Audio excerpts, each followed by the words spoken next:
Canada में एक छोटा विमान अचानक हाईजैक हो गया, जिससे पूरे देश में सनसनी फैल गई। ये कोई फिल्मी सीन नहीं था, बल्कि हकीकत थी। और ऐसा वाकया जिसने कनाडा से लेकर अमेरिका तक की सुरक्षा एजेंसियों को एक पल में अलर्ट मोड पर डाल दिया। ये घटना 15 जुलाई 2025 की है, जहां ब्रिटिश कोलंबिया में विक्टोरिया इंटरनेशनल एयरपोर्ट से एक छोटा सेस्ना 172 विमान अचानक उड़ गया।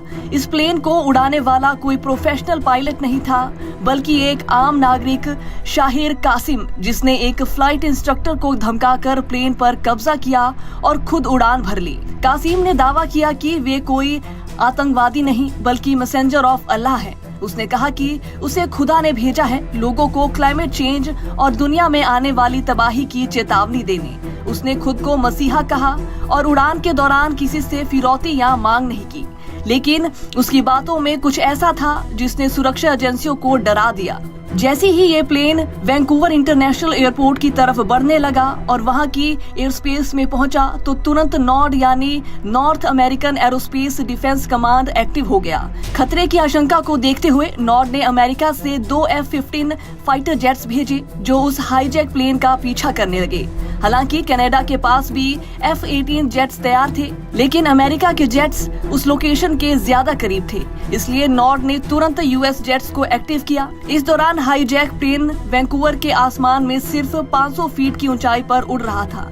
एयर ट्रैफिक कंट्रोल से बातचीत के दौरान कासिम अजीब बातें कर रहा था।